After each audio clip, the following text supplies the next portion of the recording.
बिस्मिल्लाहिर्रहमानिर्रहीम। अस्सलामु अलैकुम वरहमतुल्लाहि वबरकातुह। उम्मीद करता हूँ कि आप सब लोग बखैर व आफियत होंगे। आज हम पढ़ेंगे कहानी नंबर 30 जो कि है a hole in the fence. Okay, तो चलिए स्टार्ट करते हैं आज की अपनी ये कहानी। A hole in the fence, hole का मतलब होता है सुराख या आप छेद भी कह सकते हैं, और फेंस का मतलब होता है दीवार के माने में जो चारों तरफ से होता है। आप चार दीवारी भी कर सकते हैं या बाड़ भी कर सकते हैं, लेकिन हम इस कहानी में दीवार के तौर पर लेंगे। ओके, कहानी स्टार्ट होती है। There once was a little boy, ये आपका एक हिस्सा हुआ जुमले का, यानी जुमला एक। Who had a bad temper. ठीक, तो यहाँ पर वंस था, ये असल में था once there was a little boy. ठीक है, ये माना हुआ है यहाँ पर। तो एक दफा की बात है, there was a little boy, एक छोटा सा लड़का था। Who had a bad temper, ये आपका जुमला है, और ये जुमला असेटिव बयानी जुमला है जो कि लिखने के माने में प्रेजेंट में था, लेकिन ये पास्ट में है। Who had a bad temper, bad temper का मतलब होता है बुरा मिजाज, यानी बहुत ज़्यादा गुस्सा जो होता है उसको बोलते हैं bad temper. Okay, who had a bad temper, अगर आप इसका लफ्ज़ी तर्जुमा करेंगे उसका मतलब होगा कि जिसके पास था बुरा मिजाज, यानी जो बड़े गुस्से वाला था। ओके, जो बड़े गुस्से वाला था। तो एक ज़माने की बात है, या एक दफ़ा की बात है, एक लड़का था जो बहुत गुस्से वाला था। ये आपका तर्जुमा होगा। अच्छा, okay. His father gave him a bag of nails, ये आपका एक जुमला हुआ, and told him, दूसरा जुमला हुआ, that every time he lost his temper he must hammer a nail into the back of the fence. ठीक, his father gave him a bag of nails, ये आपका जुमला है जो कि पास्ट इंडेफिनिट अफर्मेटिव में his father सब्जेक्ट बन रहा है। गिव किसके फ्रॉम गेव आती है, him, उसे a bag of nail, ये दोनों ऑब्जेक्ट है, him भी ऑब्जेक्ट है और a bag of nail से भी ऑब्जेक्ट है। तो his father gave him a bag of nail, क्या तर्जुमा होगा कि उसके अब्बू ने उसे कील का एक थैला दिया। ओके, एक थैला दिया। एंड टोल्ड हिम, और उससे कहा, डेट की every time he lost his temper, कि हर वक्त, यानी व्हेन, यहाँ पर एवरी टाइम का मतलब आप व्हेन ले सकते हैं। When he lost his temper, कि जब वो अपना गुस्सा खोए। ठीक है, एक तरह से आपका शर्तिया जुमला, इसमें शर्त पाई गई, यानी ये होगा तो ये करना। ठीक है, तो इसलिए मैंने कहा खोए, खो दिया नहीं करेंगे कि जब हर वक्त जब उसने अपना गुस्सा खो दिया, नहीं, यानी हर टाइम, हर उस वक्त जब वो काबू से बाहर हो जाए, उसको बहुत ज्यादा गुस्सा आ जाए। लॉस्ट द टेम्पर का मतलब होगा गुस्सा आ जाए। ठीक है, he must hammer a nail, ये आपका जुमला हुआ, into the back of the fence. ठीक है, जुमले का हिस्सा हुआ, और ये पूरा आपका जुमला मॉडल है और ये पॉजिटिव में है।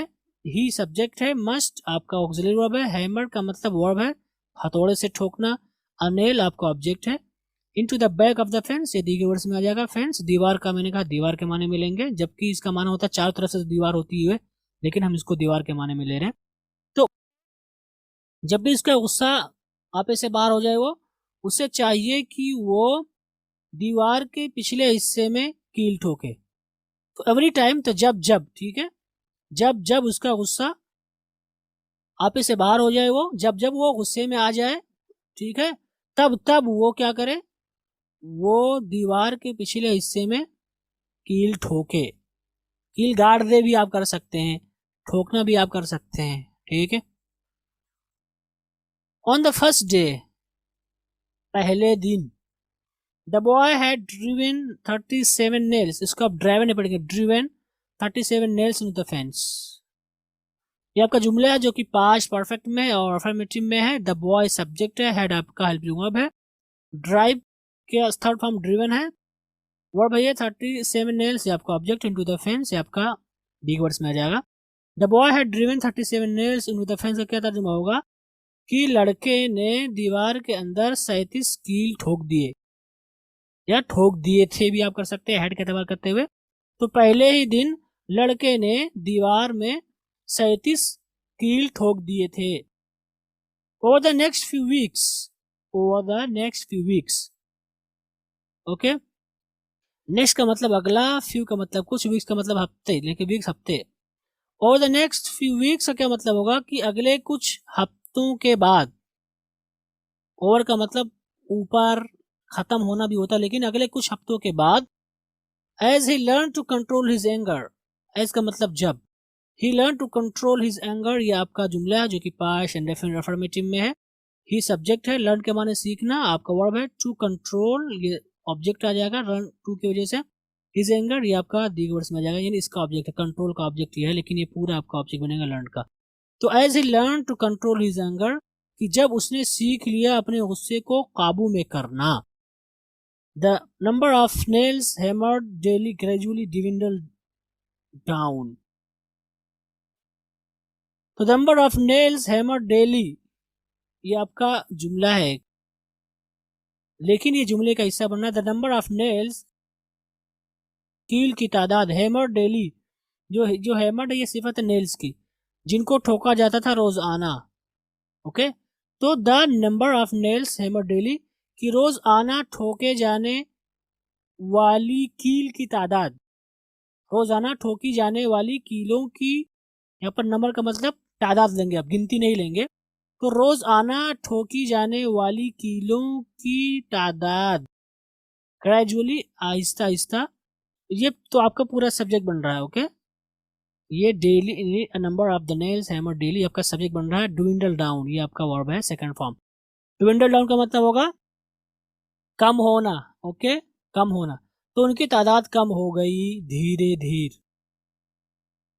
He discovered it was easier to hold his temper than to drive those nails into the fence. ये आपका जुमला है जो कि पास्ट इंडेफिनिट अफर्मेटिव में। He discovered it, he discovered ये आपका जुमला है, he सब्जेक्ट है, discovered आपका वर्ब है। He discovered उसने पता लगाया या उसे इल्म हुआ या वो जान गया। ओके, क्या जान गया? It was easier to hold his temper. It was easier to hold his temper, कि ये आसान था। क्या आसान था? टू होल्ड हिज टेम्पर, अपने गुस्से को काबू में करना, अपने गुस्से को काबू करना कहीं ज्यादा आसान था। देन बिलमुकाबिल, to drive those nails into the fence, यानी उन कीलों को दीवार में ठोकने के बिलमुकाबिल। ठीक है, बिलमुकाबिल इन कीलों को दीवार में ठोकने के, तो उसका गुस्सा कंट्रोल करना ये कहीं ज्यादा आसान था इन कीलों को दीवार में ठोकने के बिलमुकाबिल। ओके, उसने ये पता लगा लिया, उसे अंदाजा हो गया। आगे क्या हुआ? फाइनली, आखिरकार, द डे केम, वो दिन आ गया, when the boy didn't lose his temper at all. ये आपका जुमला है जो कि पास्ट नेगेटिव में, पास्ट अफर्मेटिव नेगेटिव में, द बॉय सब्जेक्ट है, did not helping of not, lose ये आपका वर्ब है, हिज टेम्पर ये आपका ऑब्जेक्ट बनना, एट ऑल का बल्कि बिल्कुल भी नहीं, दिए वर्ड्स में आ जाएगा कि आखिरकार वो दिन आ गया जब लड़के ने बिल्कुल भी अपना गुस्सा नहीं खोया या अपना मिजाज नहीं खोया, यानी गुस्से में बिल्कुल भी नहीं आया, यानी बिल्कुल भी गुस्सा नहीं हुआ। He told his father about it, ये आपका जुमला हुआ पास्ट इंडेफिनिट अफर्मेटिव में। ही आपका सब्जेक्ट बन रहा है, टेल की सेकंड फॉर्म टोल्ड आती है, हिज फादर ऑब्जेक्ट है, अबाउट इट इसके बारे में, उसने इसके बारे में अपने वालिद को बताया या खबर दी। And the father suggested, and the father suggested, और वालिद साहब ने मशवरा दिया। ठीक है, क्या दिया? That the boy now pull out one nail for each day, that की द बॉय शुड यहाँ पर मान सकते हैं नाउ, अब। Father suggested that the boy now pull out one nail for each day, इसको आप अगर यहाँ से जोड़े pull out one nail for each day तो ये आपका इंपेरेटिव सेंटेंस हो जाएगा, लेकिन डेट द बॉय नाउ, अगर इसको आप यहाँ से जोड़े the boy now pull out one nails for each day, तो ये दूसरा जुमला हो जाएगा, और यहाँ पर हमें इस लगाना पड़ जाएगा, दैट द बॉय नाउ, लेकिन यहाँ पर हम इस नहीं लगाएंगे, यहाँ पर हम पोशीदा मानेंगे शुड। सजेस्टेड डेट कि लड़के ने मशवरा दिया, यानी आदमी अब्बू ने मशवरा दिया, क्या मशवरा दिया? That the boy now should pull out, ठीक है, कि लड़का निकाले, पुल आउट का मतलब होता खींच कर निकालना, तो आदमी ने मशवरा दिया, उसके अब्बू ने मशवरा दिया कि लड़का खींच कर निकाले वन नेल, एक कील, फॉर इज डे, रोज आना के लिए। ओके, रोजाना वो एक कील निकाले। द डे पास्ट, ये आपका जुमला हुआ पास्ट अफर्मेटिव में है, ये आपका सब्जेक्ट बन रहा है द डे, और पास्ट आपका हुआ द डे पास्ट कि दिन खत्म हो गए, दिन गुजर गया। And the young boy was finally able to tell his father that all the nails were gone, ये आपका जुमला हुआ। And the young boy finally was able, और आखिरकार जो नौजवान लड़का था वो कादिर था टू टेल हिज फादर, अपने अब्बू को बतलाने पर, यानी कि दिन गुजर गया और लड़का इस बात के लायक हो गया कि अपने अब्बू से कह सके। यहाँ पर एबल का मतलब लायक होना, तो लड़का इस लायक हो गया कि अपने अब्बू से कह सके dad all the nails were gone, सारी जो कीलें थी वो खत्म हो गई। गॉन का मतलब जाना होता है, लेकिन यहाँ पर होगा खत्म हो गई, सारी जो कील थी वो खत्म हो गई।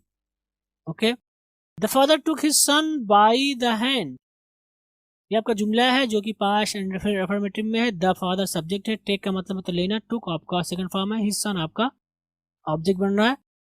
टेक बाय द हैंड का मतलब होगा हाथ में हाथ डाल लेना, हाथ पकड़ना आप कह सकते हैं। The father took his son by the hand की वालिद ने लड़के का हाथ पकड़ा। And led him to the fence, lead का मतलब होता है लेकर जाना, हिम आपका ऑब्जेक्ट टू द फेंस आपका डी के वर्ड्स में आ जाएगा। And led him to the fence, और दीवार के पास ले गया, दीवार तक लग गया यानी दीवार के पास ले गया। ही सेड, उसने कहा यू हैव डन वेल, एक जुमला है जो कि पास्ट परफेक्ट में है, यू सब्जेक्ट है, हैव आपका हेल्पिंग वर्ब है, डन आपका वर्ब है, वेल डन वेल का मतलब अच्छा करना, इसी का हिस्सा है। यू हैव डन वेल कि तुमने बहुत अच्छा किया, आप बहुत अच्छा कर चुके हो भी आप कर सकते हो, तुमने बहुत अच्छा किया है भी आप कर सकते हो माय सन, मेरे बेटे। But look at the holes in the fence, but look at the holes in the fence आपका इंपेरेटिव सेंटेंस है। लुक का मतलब होता है देखना, लुक एट का मतलब देखना, द होल से आपका ऑब्जेक्ट बन जाएगा, इन द फेंस बाढ़ यानी दीवार। But look at the holes in the fence, लेकिन दीवार में सुराख को देखो, यानी दीवार में जो सुराख है उनको देखो। The fence will never be the same, यह का जुमला है जो कि नेगेटिव में और फ्यूचर है। द फेंस आपका सब्जेक्ट बनना है, विल आपका हेल्पिंग वर्ब है, नेवर नेगेटिव के लिए आया। बी द सेम का मतलब एक जैसा होना, तो the fence will never be the same की जो दीवार ये पहली जैसी कभी भी नहीं होगी। बी द सेम का मतलब पहले जैसे होना, सेम होना यानी पहले जैसे होना, तो दीवार कभी भी पहली जैसी नहीं हो सकती या नहीं होगी। व्हेन यू से थिंग इन एंगर, ये आपका जुमला है जो कि है प्रेजेंट एंड अफर्मेटिव में। व्हेन जब यू सब्जेक्ट है, से के माने कहना, थिंग्स ऑब्जेक्ट, इन एंगर दीगर वर्ड्स में जाएगा। व्हेन यू से थिंग्स इन एंगर का मतलब होगा जब तुम कोई बात कहते हो, यहाँ पर थिंग्स का मतलब चीज होता है, लेकिन से समथिंग का मतलब कुछ कहना। ओके, व्हेन यू से थिंग्स, जब आप बातें कहते हो या कुछ कहते हो इन एंगर गुस्से में, they leave a scar. Okay, ये आपका जुमला है, they leave a scar just like this one, ये जुमला आपका प्रेजेंट एंड अफर्मेटिव में। दे ये आपका सब्जेक्ट बन रहा है यानी थिंग्स की तरफ लौट रही जमीर, लीव का मतलब छोड़ना फर्स्ट फॉर्म, अ स्कार ये आपका ऑब्जेक्ट है, जस्ट लाइक दिस वन ये आपका दी वर्ड्स में आ जाएगा। तो the leave a scar just like this one कि ये जो बातें होती हैं गुस्से में कही गई बातें, ये एक निशान छोड़ देती हैं, एक दाग छोड़ देती हैं, जस्ट लाइक दिस वन बिल्कुल इसके तरह, बिल्कुल इसकी तरह, ये आपकी बातें जो आप गुस्से में बोलते हैं एक निशान छोड़ देती हैं। You can put a knife in a man and draw it out, ये आपका जुमला है जो कि मॉडल में है और पॉजिटिव में, यू सब्जेक्ट है, कैन ऑक्सिलरी वर्ब है, पुट आपका वर्ब है, अ नाइफ आपका ऑब्जेक्ट बन जाएगा, इन अ मैन आपका दीगर वर्ड्स में आ जाएगा। You can put a knife in a man कि आप एक आदमी के अंदर छुरा घोंप सकते हैं, एंड ड्रॉ इट आउट और आप इसे निकाल भी सकते हैं। It would not matter how many times you से आई एम सॉरी, ये असल में आपका जुमला है, इट वुड नॉट मैटर, या आपका फ्यूचर में हाउ मेनी टाइम्स यू से, ये आपका जुमला है, आई एम सॉरी ये तीसरा जुमला है। तो इट विल नो मैटर, असल में वांट का मतलब will not, it won't matter कि कोई फायदा नहीं है, इट विल नॉट मैटर का मतलब होगा कि कोई मसला नहीं होगा लफ्जी, लेकिन कोई फायदा नहीं है, कोई माना नहीं है भी आप कर सकते हैं, कोई अहमियत नहीं है। हाउ मेनी टाइम्स यू से, ठीक है, ये आपका जुमला है जो कि यहाँ पर प्रेजेंट में है और यहाँ पर अफर्मेटिव में, लेकिन इसको आप क्वेश्चन वाला भी मान सकते हैं, interrogative, how many time do you से आई एम सॉरी, लेकिन चूंकि इससे जुड़ गया पहले वाले से, इसलिए हाउ मेनी टाइम्स यू से, तो ये आपका अफर्मेटिव हो गया, लेकिन असल में इंट्रोगेटिव है। तो कोई फायदा नहीं है, कोई माना नहीं है कि आप कितनी दफा कहते हैं क्या आई एम सॉरी, मुझे माफ करें। The wound is still there, the wound is still there का असर्टिव जुमला है पॉजिटिव में। जख्म अब भी वही है, क्या मतलब होगा, जख्म अब भी वही यानी जख्म अब भी बाकी रहेगा। ओके, तो आप किसी को अगर आप छुरा घोंप देते हैं और आप 1000 बार कितनी बार आप सॉरी कह दें, लेकिन जो जख्म इंसान को लगा है वो कभी खत्म नहीं हो सकता है। ठीक है, तो ये कहानी उसका तर्जुमा है। इस कहानी में हमें क्या अखलाकी पहलू नजर आ रहा है, इस कहानी में हमें क्या सबक दिया गया है? इस कहानी में बताया गया verbal wound is bad as a physical one. तो वर्बल का मतलब होता है जुबानी, जुबान से जो आप करते हैं, और वर्बल वुंड यानी जुबान का जख्म इज है एज बैड एज, उतना ही ज्यादा बुरा, एज बैड एज उतना ही ज्यादा बुरा एज फिजिकल वन, जिस्मानी जख्म की तरह। यहाँ पर वन का मतलब, यहाँ पर चूंकि ये मौसूफ है ना, वुंड आ गया तो यहाँ पर फिजिकल वुंड होगा, तो वन का मतलब ये लौट जाएगी वुंड की तरफ। ओके, तो वर्बल वुंड की जो आपका जुबानी जख्म है इज एज बैड एज, उतना ही ज्यादा बुरा है फिजिकल वन जितना कि जिस्मानी जख्म है। तो जिस तरह से आप जो है किसी को छुरा घोंप दें तो वो तो निकल तो जाएगा, लेकिन उसका जो जख्म है, उसका जो दाग है, वो चोट जो पहुंची है जिस्म पर, वो बाकी रहेगा। ठीक है, वो दाग यानी बाकी रहेगा। जैसा कि अगर आप कट जाए कहीं, आप देखेंगे तो वो दाग बाकी रहता है ना। तो वही कह रहा है कि जिस तरह से हम किसी को जिस्मानी तौर पर जख्मी कर देते हैं और उसका जख्म ठीक होने के बावजूद भी उसका निशान बाकी रहता है, इसी तरह से अगर हम किसी को कुछ कह देते हैं जुबान के जरिए, तो उसका भी असर इंसान की जिंदगी पर बाकी रहता है। तो इसमें अखलाकी पहलू यही है कि हमें जुबान से भी किसी को जख्म नहीं पहुंचाना चाहिए, यानी हमें जुबान से अच्छी बातें ही करनी चाहिए। क्योंकि अगर हम जुबान से गुस्से में कुछ बोल देते हैं, किसी इंसान को कुछ कह देते हैं, बुरा भला कह देते हैं, तो वो जख्म जो है इतना गहरा होता है कि वो असर छोड़ जाता है और उसका असर कभी भी ख़त्म नहीं हो सकता है, यहाँ तक कि वो निशान पड़ जाएगा दिल के अंदर, इंसान के उसके दिमाग में वो जख्म बैठ जाएगा। तो फिर इंसान को तकलीफ होगी, जब भी आपको देखेगा तो वो सारी चीज़ें उसको याद आ जाएंगी। कितना भी भुलाए इंसान, कहीं ना कहीं वो चीज़ ज़रूर उसको परेशान करेगी। तो इसलिए हमें ज़ुबान से किसी को तकलीफ नहीं देनी चाहिए, किसी भी नाहिए से तकलीफ नहीं देनी चाहिए। हकीकत तो यह है, चाहे ज़ुबान हो, चाहे हाथ पैर हो, चाहे जिस्म हो, यानी किसी भी नाहिए से हमें किसी भी इंसान को तकलीफ नहीं देनी चाहिए। तो इन्हीं के साथ हमारी आज की कहानी ख़त्म हुई, और साथ ही साथ हमारा ये जो कोर्स शुरू हुआ था बिगनर्स लेवल का, वो भी ख़त्म हुआ। उम्मीद करता हूँ कि आपको फ़ायदा ज़रूर हुआ होगा। अब आगे हम क्या करेंगे, आगे हम आपको वीडियो बनाएंगे वर्ड्स मीनिंग के, जिसमें 3300 चीज़ों के नाम होंगे और साथ ही साथ 1300 अफ़आल होंगे, यानी वर्ब्स होंगे 3 शक्लों के साथ, और साथ ही साथ 450 रोज़ाना इस्तेमाल होने वाले जुमले होंगे। ठीक है, तब जाकर के आपका पूरा एक मुकम्मल कोर्स हो जाएगा। तो अगर आप देखेंगे तो मैंने पूरा सब कुछ आपको दे दिया, हमने आपको ग्रामर पढ़ा दिया अब तक, साथ में रीडिंग भी आपकी करवा दी, वर्ड मीनिंग भी हमने आपको दे दिए कुछ काफ़ी हद तक जो ज़रूरी होते हैं। हमने अब आपको स्ट्रक्चर भी बता दिया, जो कुछ आपने ग्रामर पढ़ रखा था उनको हमने आपके सामने रख दिया, फॉलो करा दिया। राइट, अब हम क्या करेंगे, अब हम अल्फाज व मानी याद करेंगे, क्योंकि बहुत ज़रूरी है। तो अल्फाज व मानी की वीडियोस हम इंशाल्लाह डालेंगे, आप उनको याद करें, उनकी प्रैक्टिस करें, ताकि जब आप इंटरमीडिएट शुरू करें तो वहाँ पर आपको अल्फाज व मानी की ज़रूरत ना हो। यकीन माने कि जो पहला मरहला है इसमें अल्फाज मानी ज़्यादा आप याद करें, ग्रामर पे ज़्यादा फोकस ना करें। इसीलिए मैंने इस हिस्से में ग्रामर के वही हिस्से आपको पढ़ाए हैं जिनकी आपको ज़रूरत पड़ती है। ये ग्रामर आपके लिए काफ़ी है। अभी आप फोकस करें अल्फाज मानी पर, जुमलों पर, यानी जो जुमले इस्तेमाल होने वाले होते हैं उनको फॉलो करें, उनको याद करें, उनको इस्तेमाल करें।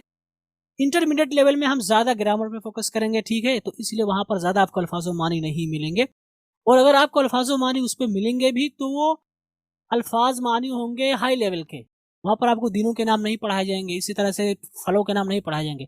ये चीज़ें आपकी बिगनर्स लेवल की थी, तो इसीलिए हमने आपको काफ़ी हद तक दे दिया अब तक, और जो कुछ बाकी बच गया है इंशाल्लाह उसको हम आपको अगली वीडियोस में प्रोवाइड करेंगे। आपकी जिम्मेदारी है कि आप इन सारी चीज़ों को याद कर लें, और इंशाल्लाह फिर आपको आगे चल करके बहुत ज़्यादा परेशानी नहीं होगी। और साथ ही साथ अगर आप हमारी किताब खरीद लेते हैं तो आपको इंशाल्लाह बहुत फ़ायदा होगा, क्योंकि इसमें सारी चीज़ें मैंने जमा कर दी हैं, और इससे आपको ज़्यादा आसानी होगी कि आप हमारी वीडियोज़ के ज़रिए और किताब के ज़रिए मैच करके आप अंग्रेज़ी सीख सकते हैं और इस कोर्स से मुकम्मल फ़ायदा उठा सकते हैं, और सारी चीज़ें इंशाल्लाह आपके जहन में बैठ जाएंगी। साथ ही साथ इस वीडियो के डिस्क्रिप्शन में मैं एक लिंक डाल दूंगा, आप वहां पर जाएं और अपने आप को टेस्ट करें कि इस बिगनर्स लेवल में आपने कितना सीखा, और वहाँ पर आपको टेस्ट देना पड़ेगा। आप वहाँ पर टेस्ट पर जाएं, क्लिक करें, जो भी आपको समझ में आए तैयारी करके अपने हिसाब से वहाँ पर जाएं और क्वेश्चन हल करें, फिर आपका नंबर आपको दिख जाएगा। इससे आपको अंदाजा होगा कि आपने कितना फ़ायदा उठाया इस कोर्स से, या इस लेवल में आपको कितना फ़ायदा हुआ है। तो इस वीडियो के डिस्क्रिप्शन में आप जाएं, वहाँ पर लिंक है, आप वहाँ पर अपना टेस्ट दे दें ताकि आपको अंदाज़ा हो कि आपने कितना कुछ सीख लिया है इस बिगिनर्स लेवल में।